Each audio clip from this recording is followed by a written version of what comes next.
Hello, everyone. We're here today to talk about 5 myths about Ansible and do a little myth busting.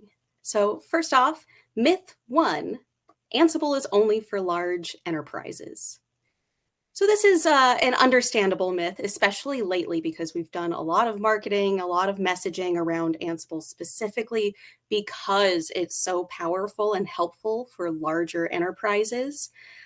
Just on the basis of the security and support and reliability you get from Red Hat on top of things like community content. But honestly, it's only best for them because at their size, automation is no longer an option. It's an imperative. And that's why, it's really targeted towards those types of enterprises.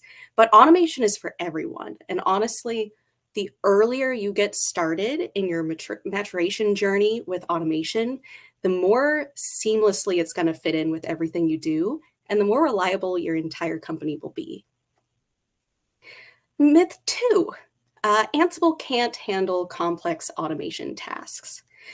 Now, this one's a fun one because I've seen some truly wild stuff that people have done with Ansible, and it can get way into the complexity that you don't necessarily expect from a workflow like that. So you can do literally whatever you set your mind to with Ansible. A good way to do this, like if you have a lot of more simple workflows, you can daisy chain a lot of those workflows and playbooks together to create some really complex interactions. And with the release of event-driven Ansible lately, that I'm sure you've heard a whole lot about, that even amps it up to 11, where you can do really complex things. And that cuts even more manual work out of the entire process by introducing those events. So myth three, let's talk about Ansible automation requires extensive programming knowledge. This is a really good one too, because Ansible is designed to be human readable. That's why it's all written in YAML for playbooks. That's to get people up and running really fast without having to be, an expert developer or learn a whole new language. Like from the foundation up, we've been thinking about getting started really quickly and easily with it.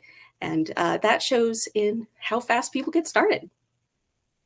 Myth four is Ansible is less secure than manual management. Now, this one I get somewhat because people do trust their employees, but I will say I personally make a whole lot more mistakes in repeatable, really tedious things that computers are really good at. So having automation do those standardized workflows actually can make a lot of your work more secure in that it's more reliable and you avoid downtime because of those manual issues, and you free up developers and people's time to do things that humans are good at, like creativity and strategy, and you leave all of those repetitious, tedious things to the computers.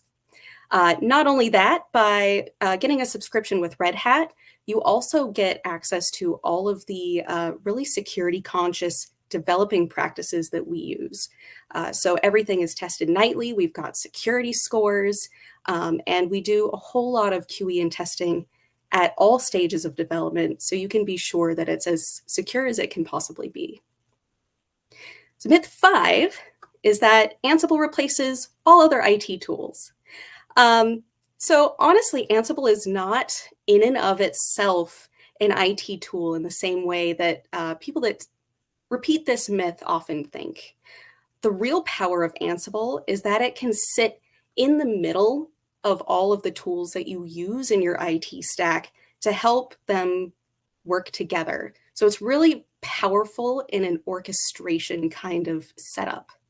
And that's really where it shines. So like, especially if you've seen any of the webinars or talks we've done in the security space, Ansible isn't a security solution, but it enhances and empowers those solutions to be stronger. And it does that all over the domains.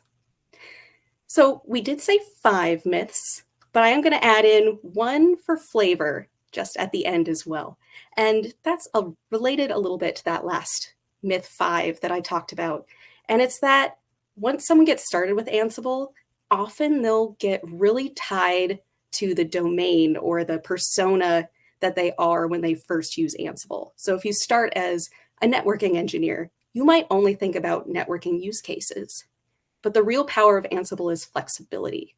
And that's what it was built on. That is how it was conceived, was that you can automate anything with it. So keep an open mind.